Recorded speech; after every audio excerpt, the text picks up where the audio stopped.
Hi, welcome to this week's GMBN Tech Show. Come up on the show today, we've got 2 new all-mountain tyres from Michelin, we've got 3 fanny packs from Thule, and we've got 4 custom-painted hardtail frames, and probably the most customised bike I've ever seen. Got to stay tuned to see that one. Okay, so straight into the show, and this is normally where we have a little bit of a topic, a bit of a chat about stuff, but we're not going to bother this week because Gustav, aka Dangerholm, sent me some images of his Hyperspark build. This is the most insanely detailed and the most tech bike build I've ever seen. Right, so I'm just going to fire you a load of shots on screen that he sent me. It's mind-blowing. Just look at the thing, it's insane. I'm going to read out some of the coolest points on it. Right, so you'll probably notice it's got completely hidden cables. You can't see anything on here, right? So the bike weighs 9.78 kilos. That is 21.56 pounds in older measurements there. There's no cable ports on there. Basically, he's covered them all up. The custom paint on there is a pearl white colour called Orcs White. Comes in a Volkswagen palette of colours. Pretty cool. He's put an internal steering stop, which you might be able to see in some of these images here, on the inside to stop hoses getting squashed. So he's actually manufactured this himself and he's got it inside the frame. Yeah, it's insane. Right, so it's handmade aluminium plate with a replaceable stop pin molded into the frame just behind the head tube. Sorry, it's on the outside, just behind the head tube there. Actually goes all the way around the steer tube and it's all wrapped in carbon afterwards. So it's just got beautifully flowing lines. I mean, look at some of these shots here of the raw carbon before it's finished. It's just bonkers. It's absolutely insane. I'm just overwhelmed by the sheer amount of work and dedication that Gustav has done to this bike. I can't fathom this. I need to go and see some of these bikes in the flesh once all this lockdown nonsense comes to a halt, because I just want to talk tech with Gustav and just see why he considers doing this stuff. Anyway, loads more shots coming up, right? So look at the handlebars here. How beautiful is that? There's just nothing there. It's just everything is on the inside, right? So check this out. To allow for brake hoses to run inside the bars, holes were made. Yeah, he drilled holes in his handlebars, right? And he wrapped them externally with carbon to reinforce them naturally, just to make them stronger. And there was also a hole made where the stem sits against the steer tube to allow the hoses to pass through. And then the fork, this is the crazy thing, right? So he drilled holes in the steer tube of the fork. Yeah, like that's beyond me. Like I'm up for having a go at stuff, but that's just a bit scary. Obviously he's reinforced that, and that's all for the Fox Live cabling system basically to run through on the inside. Doesn't want any of that nonsense on the outside, wants it all hidden away. And even the front sensor, where it normally mounts up towards the top of the fork, he's mounted it down towards the bottom of the fork, so you can run the cable basically up with the brake hose, just so it looks cleaner and neater. The suspension on there is Fox Live valve. If you don't know about this, it's got an electronic system for opening and closing the valves, and it reacts, I think, it's insane. It's 100 times faster than you blink your eye. So 3 milliseconds, it can go from fully locked to fully open. Detects the movement of a bump, basically, and opens it up to your predetermined settings, of course. It will fully open if it detects free fall. So if you go off a jump or something, it understands there's a big impact coming. So if it's fully locked, it will fully open it. Mad, okay. The wheels has got those Syncross Silverton carbon wheels, so it's a carbon hub, carbon spokes, carbon rim, all single piece. So in theory, they should never go out of true. Mind-blowing tech in themselves. I think they're fantastic looking things.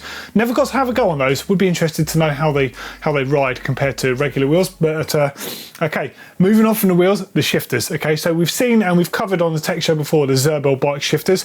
You should see them here, and he's actually sent us. Thank you, by the way, Gustav. Sent us some really cool footage of them working the AXS system, so the access system. But normally to do this, you'd have the ZYSSET remote, which is absolutely tiny on the bars, and then the cables from those would have to connect to the blip box system, which then basically sends a signal wirelessly to the access system. But from what I can make out, it's actually taken the circuit board out of the blip box thing, soldered the cables directly to it, and put those circuits directly into the handlebars. That's next level tech, dude. Like honestly, I just don't have much to say. It's crazy. Trick stuff brakes with custom banjos, so they can accept the internal routing of the handlebars. It's got custom chaining on the front there. I mean, just look at it. Is this, or is this not, the coolest and the most excessive custom bike you've ever seen? It's definitely the most custom, crazy thing I've ever seen. As you can see, I'm talking complete gibberish. I am blown away by the dedication and work, and thank you sincerely, Gustav, for sharing these images.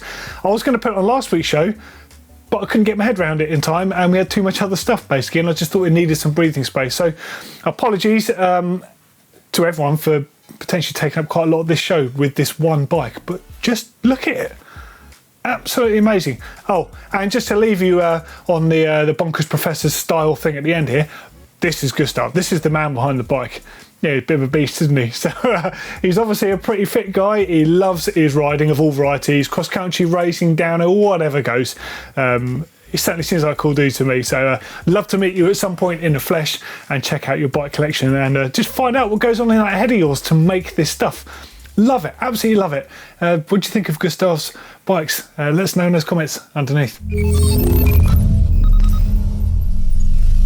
Okay, so straight into news, and I want to talk about the Thule rail hip packs. So everyone knows Thule from making amazing roof racks and things like that for bikes, but they also have a really cool range of bags. Weirdly, they do camera bags, they do commuter bags, all sorts.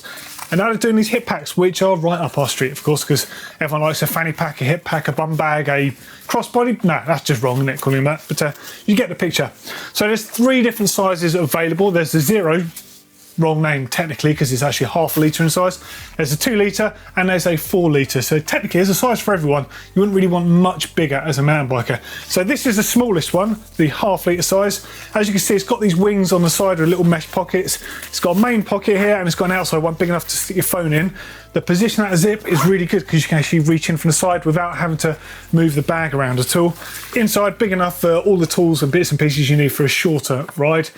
But the coolest thing about this is the strap system. It's got a fully flexible waist strap on there, ultra comfortable. You can crank this up tight and then you've got a buckle to secure it. So the buckle doesn't actually take the load as such in the same way as a buckle would on its own, basically. Ultra comfortable, really cool. Actually, I think this would be a really cool one for us to use because of the fact that you can put your microphone and the mic packs and stuff in them. And it's quite discreet. You could probably wear that under a bit of clothing. Next size up is one I've actually used. So this is the 2 litre size. Quite a lot bigger, as you can see. It's got that same pocket on the outside for sticking your phone in there. It's got the wing pockets, although they're not sort of covered as such, like on Camelback and other ones, but they're still useful.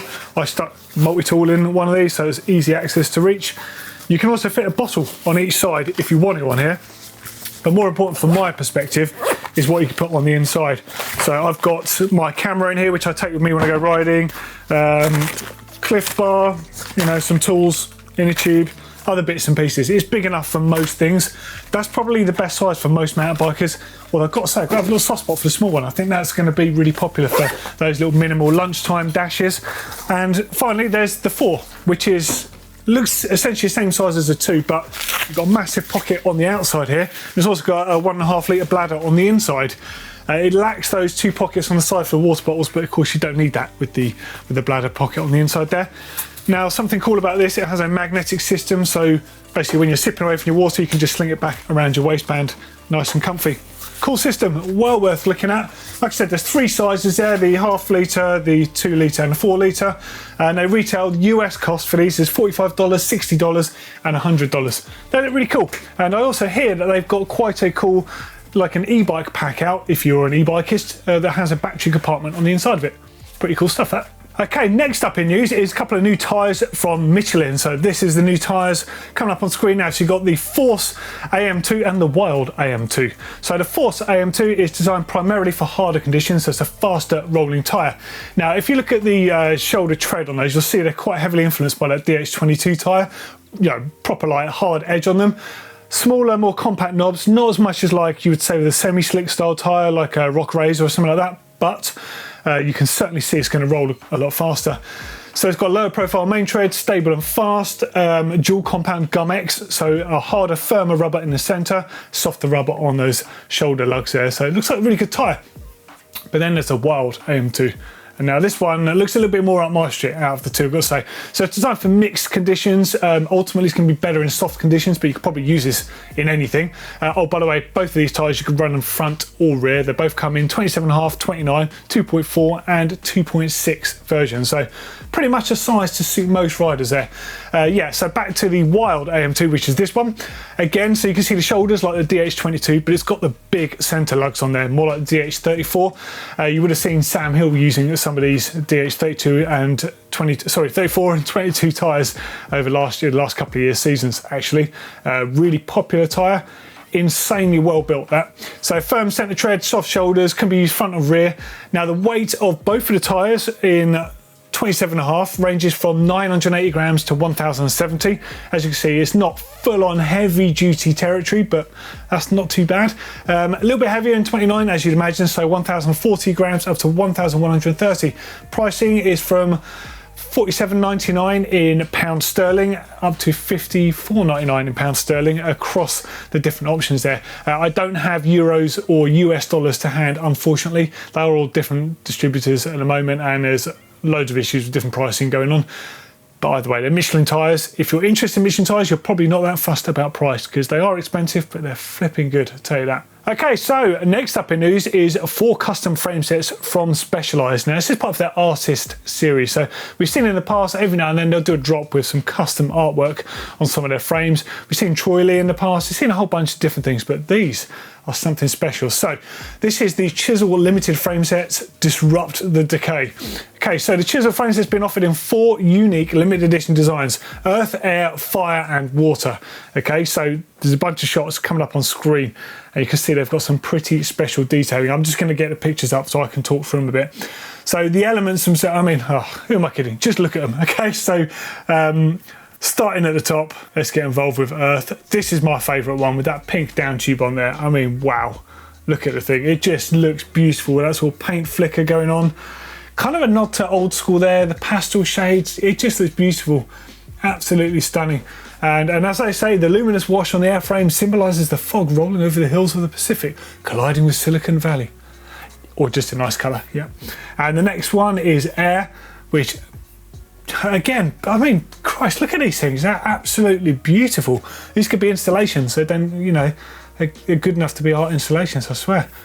Absolutely gorgeous stuff, and really interesting to see stuff of this quality coming from a brand as big as Specialized. This is the sort of thing you see with more smaller bespoke brands, and I think this is amazing. A big brand can both offer amazing price bikes for the consumers, you know, from be that entry level all the way through to, you know, pro level bikes, but also doing stuff like this on tiny, small limited edition runs. I think it's really cool. I really like what Specialized are doing, more than ever, I think. The fire one, that just looks amazing. I mean, look at some of the details on this. So it's got reflective foil pieces under the red tint to represent data passing through. Oh, I mean, it just goes on. Look at them, they're gorgeous. Okay, so a bit of detailing on the pricing. Earth and Air launch on the 16th of February, so that would have been yesterday, and Fire and Water launch on the 8th of June. And I've only got the UK price for these at the moment, but they're so limited you probably won't see many of them around. They're £1,099 for the frame, so this can be similar in euros and probably not too far off in US dollars as well. Out of those 4, I would definitely snap up the Earth. What would you have? Air, Earth, Fire, or Water? Okay, now a couple of cool things are spotted on Instagram. More Etnies. So Etnies now, as you can see here, have a Brandon Semenuk edition shoe. It's got a Formula rubber sole on there. Apparently it's really soft compound, really grippy. I'd imagine Brandon Semenuk's quite picky, judging by how much of a perfectionist as he is as a rider. Get my words out there. I mean, no disrespect to ride like he does, almost robotically textbook perfect. You have to be pretty picky about stuff. So I'd take a good guess that these being a really good shoe. So they've got 3mm thin slate liner, tongue gussets, pro foam footbed. They look good. I've got to say, a full blackout version though, that would be the money. Next up is Deward Design. So this chap is actually quite local to us. I see him on the trails quite a lot. I didn't realise just how talented he is. Wow, look at some of this stuff, right? So up on screen. So he's actually working with some of the guys at the Bicycle Academy, like Sturdy Cycles, for example, and he specialises, it seems, in doing a lot of stuff with titanium, starting with these titanium seat collars. I mean, look at them, they're absolutely beautiful. So titanium seat collars with steel barrel nuts on them. And also, look at this chainring. Wow. So that was made, as far as I know, that was made to go along with a set of titanium cranks designed by Sturdy Cycles. I mean, look at it. This stuff is absolutely beautiful. And apologies for not stopping to saying hi sooner, because I can't believe what you're making. It's insane. Finn actually told me a lot about what you're making, and the fact you sounds like you've got a pretty insane setup at home. At some point, I'd love to chat and learn a bit more about the stuff you're doing. And anyone out there, so this is Do With Design Instagram page on screen. Give it a follow and have a look through. I urge you. Like, it's just some amazing stuff on here. Honestly, great stuff. Hopefully see you on the trails at some point soon. Okay, so now let's dive into comments from last week's show where we're talking about the ultimate customizations that you'd make to your bikes. First one says, seeing as I don't have one, I would 100% get a dropper post. Yeah, I reckon a dropper post can transform any bike.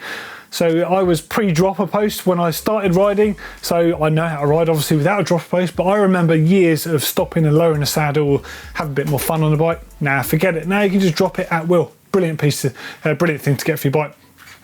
Robert Wine says, I'd get that magic skills pack that's always out of stock. Yeah, I completely agree with you there. Unfortunately, Blake Sampson seems to have bought all of them, judging by the way he rides. Unbelievable on a bike, that guys. Next up was from Jonathan ZYSSET. There's another question in the making with the Axis. Could an electronic shift system be fully automatic, like a fully automated manual transmission in a lorry in the future? I have no idea. I guess it could be. Do we want that on a mountain bike? It might make sense though on an e-bike because you can manage the gears around the torque input that's going in. There's definitely something there. I'm going to ask and see what the intention is for future. That's really interesting. Pete Whiteley, a T6 camper van conversion to keep it in. Yeah, I'm with you on that. Cost a bit of money though, don't they? A van is definitely on the agenda, that's for sure. Will 99X, lighter wheel set would be the biggest improvement for me. Hey, do you know what? If no one could do anything to their bikes at all, and you just want to do one upgrade that's guaranteed to make your bike feel better, lighter wheels. You could do that in a number of different ways. It could be the wheel itself. You could put some lighter tyres on there. There's a number of different options available to you. Don't have to go crazy, but losing weight off that thing that you rotate around constantly makes a significant difference. It's why I actually recommend, if you're on a severe budget and you're buying a new bike, perhaps not go for a 29er. You might get a bike that feels better with 27.5-inch wheels, purely because they're going to be a lot lighter for the same equivalent cost. Obviously, it depends down to sizing and other preferences, but as far as budgets goes, 27.5-inch wheels will actually give you a better feeling bike. David Jennings, on question 2, you forgot the DW6 link on the... yeah, okay. Yeah, that's a good call. Yeah, I said about all the DW stuff. Well, I guess maybe I could have said it because technically the DW6 link is the same as the DW link. It's no different. The additional linkage on there is not there to make it perform any differently. It's only there so Atherton Bikes basically can position it in slightly different places on the frame to allow for their custom geometry that they're doing with their frames without changing how the suspension rides. So it's no different, it's just the way it mounts. But you're right, yeah, 100%, I forgot it, so sorry about that. Next up, last one, Will Jones. I'd go for a full custom Milliard bike made from carbon. Whoa, I can't ever imagine Alan Milliard doing that, but yeah, it would be pretty cool, wouldn't it? Or a new version of Honda's internal gear mountain bike. Yeah, I'm liking where you're going there with the internal gearing thing. Yeah, very cool. Okay, now it's time for the quiz. I'm going to ask you those 3 questions and you're going to hopefully come up with the answers. Come on, we're building up a bit of a thing here, aren't we? Everyone's getting good GMBN Tech pub quiz knowledge here. Maybe we should have a pub quiz at some point, if we're ever allowed back in pubs, that is. Okay, so first question popping up on screen. GT Bicycles used to make a suspension system called iDrive. What does iDrive mean? Okay, next question. Q factor essentially refers to the distance between your cranks. Where does the name come from, as in Q factor? Do you know what that means? And the last one is Troyley Designs famously makes a D series of helmets. There's a D2, D3, D4. What does the D stand for? Do you know that? Right, we'll pick up the answers a bit later. I was about to introduce Bike Cave, but firstly, Clarence came in to join me, and my internet's crapped out, so I can't actually look at anything on screen. So I'm just gonna have a cuddle with him. This is the Purr Monster.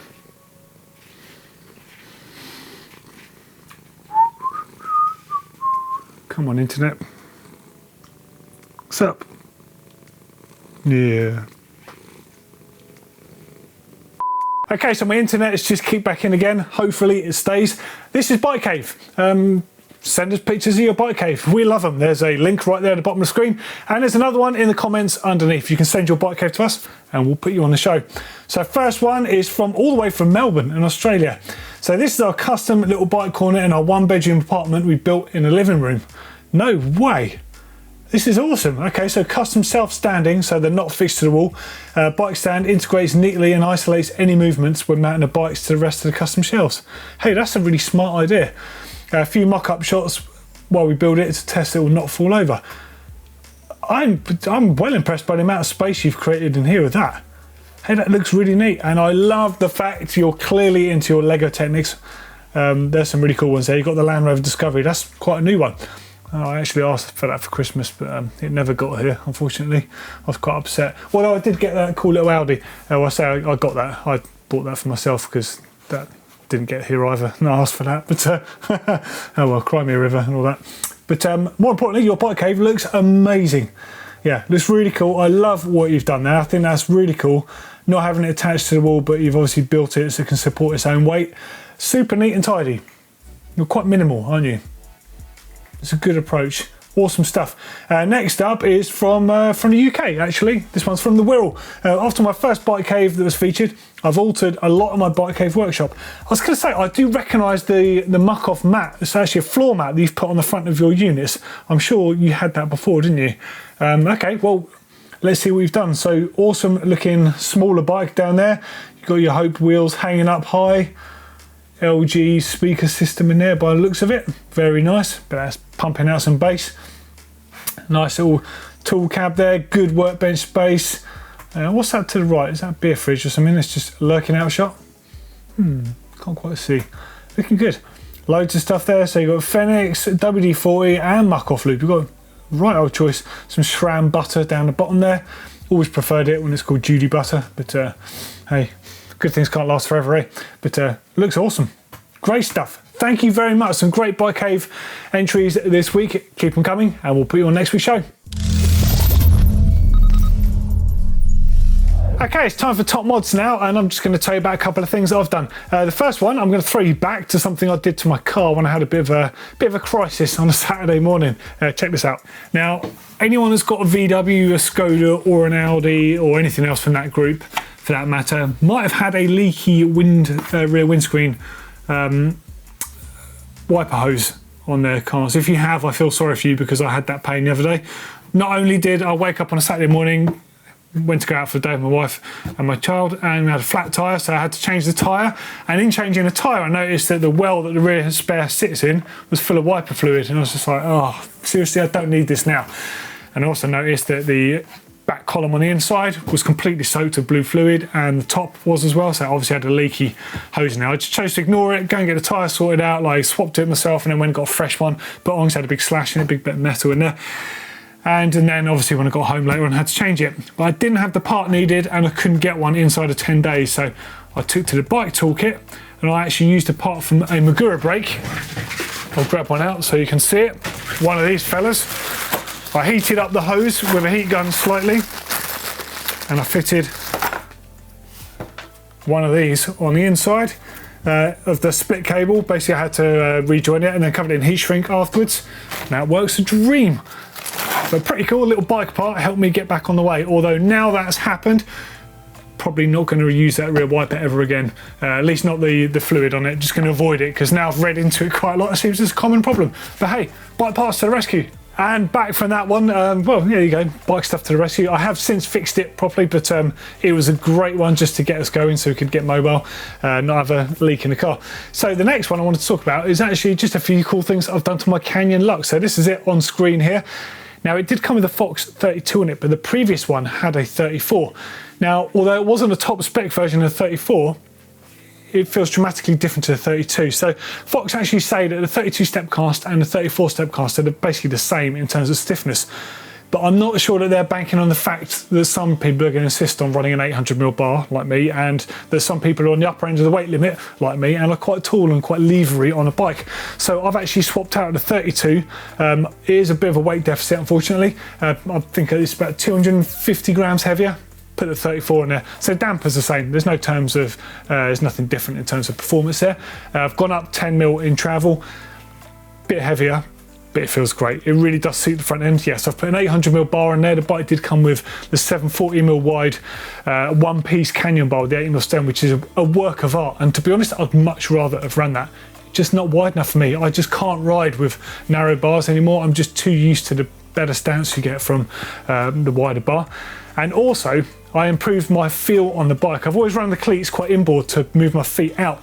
But actually over the winter, I had to do it even more because I've been wearing booties quite a lot more just to cope with the cold and using XC shoes at the same time. Now I'd actually put the pedals on, put the mallets on from a trail bike, which have the longer axles. And I thought, well, why didn't I put longer axles in the candies? And since I've done that, the feel on the bike is day and night better. So you might be familiar with this if you ride with a narrow Q factor on your bike. You're using your knees quite a lot to balance. That's good technique, but it makes you realise how unstable you are when you have a wider stance on the bike and you're not doing that anymore. Suddenly you're just like, feels amazing. So yeah, I've done that to the bike and it feels great. In fact, it was so good that I've ended up making a video on how you can make your cross-country bike feel more stable and more confidence inspiring. So there's a few things I've done to mine that really changed things for me. So hopefully you can learn from that. It's coming up soon on the channel. Keep an eye out for it. Okay, now it's time for Rewind. We get to have a little look at yesterday's technology. Of course, we wouldn't be anywhere today without all this old stuff, so it's really important to sort of acknowledge it and learn from it. You don't have to like it, you just have to check it out. It's cool. I love that stuff though, so if you've got anything old, send it in. There's a link right here at the bottom of the screen, and there's another one down there that you can click straight through on. Now the first one, this is really cool. So this is an old GTI drive. This is an XCR 3000. The model is irrelevant. It's more about the technology on the bike. Now, AMRIK sent this in. It doesn't know too much about it. It just says, hi Doddy, I just bought a Canyon Spectral, blah, blah, blah, blah, blah. My old bike has an iDrive on it. Why isn't that on the Canyon to improve off-road performance? Well, everyone has different suspension systems out there. And the iDrive actually is really, really quite intelligent with the way it's designed. Now, have a look at it up close. You should see another shot on screen here. Now, essentially, this is a high pivot bike design. Now, what do we know about high pivots? Yeah, the axle moves backwards, which means you get chain growth. And when that happens, the bike pedals awfully, and also means when you land from a jump, your pedals will want to jack backwards. Yeah, so it's not a nice feeling at all. Some manufacturers, like Forbidden, which we referred to on last week's show, they run the chain over the pivot on an idler wheel. Then it effectively pedals like a low pivot bike, but it has the suspension action of a high pivot bike. Smart thinking that. But the iDrive was just ingenious technology from GT when it came out. So if you look at it, you see that the bottom bracket is actually on the back part of the frame. So it's almost a bit like a unified design technically, but you'll see that there's a bottom bracket within almost another bottom bracket here, yeah? So bottom bracket is pivoting inside this, and that bottom bracket shell that's pivoting inside the bigger bearing is held to the front triangle with what they call a dog bone, okay? And what happens is as the suspension compresses, the bottom bracket moves slightly to counter that chain growth. It's an incredibly intricate system, amazing piece of design, and it works really well. But unfortunately it was so complicated and it required a lot of servicing to work really well, and ultimately quite expensive to manufacture. They did a far more simplified version. Hopefully there's a shot of that one on screen now, or at least just the suspension design, and that worked really well for them. But since then they've moved on to other systems because they were able to refine their designs over the years. But iDrive is a really fond memory for me. They made some excellent bikes. Really, really did work well. What a great system, and very, very different. Cool stuff. Okay, so next up is this modified Park Tool bog roller. Hurrah! So nice one, Stuart. So Stuart from Doncaster with a white T130 RS, inspired by my comment on modifying the Park Tool bog roll holder for shop tail. I dug out my old one and gave it a go. You beat me to it. I haven't done it. In fact, I've got a shop tail holder anyway up there. It's a bit of a rubbish one. The trouble is I don't have many places I would actually want to put it. I need to have a complete redo on the back wall if I'm going to do what you've done. But I do like it. It looks good, doesn't it? Come on, let's get some more of this sort of stuff sent in. Send us in some really good top mods. We want to see what you lot have all been up to. There's going to be a link to top mods here at the bottom as well. Even though this one was a Rewind top mod, anything goes. Come on, get involved. See you next week. Okay, now it's just time for the quiz answers. Now, if you're watching Rewind closely, you might have guessed one of these by now, and if not, shame on you. Okay, so the first question, GT used to make a suspension system called iDrive. What did it stand for? Independent drivetrain, and just here's an image of it that we just saw in Rewind, and the whole concept behind this bike, as I've already just explained, but in case you didn't see it, was essentially the bottom bracket was floating inside a bearing, and it was held basically to the front end of the bike with a dog bone, allowing the drivetrain to be completely independent from the rear end that had a high pivot to operate. Very cool system, very intricate, very expensive to make. Next up, Q factor. It essentially refers to distance between your cranks. Where does the name come from? Anyone get that? Yeah, quack factor, that's what it means. It's basically referring to the gates, like the sort of the wide leg stance that ducks have, pretty much. Yeah, look it up. It's real. I'm not telling a lie. It's crazy, isn't it? And last one, Troyley Designs has the D series of helmets, D2, D3, D4. What does the D stand for? Come on, someone must have got it. Yeah, Daytona. One of the coolest looking helmets of all time was the original Daytona, which came after the Edge, which had the bolt-on jaw guard. Predecessor, I guess, to Gyro Switchblade and a whole bunch of other cool helmets out there. But there you go, some random pub knowledge for you. What do you reckon? Should we do some sort of quiz, GMBN quiz? I kind of quite like the idea. Be a good social thing to do, isn't it? But cool, that's the end of this week's show. Hopefully you enjoyed it. Let us know what you think, as always. Be nice. See you next week. Ta-ra. Actually, I may as well just do this for a laugh. Check how big my cat is. He's a big boy. Hey!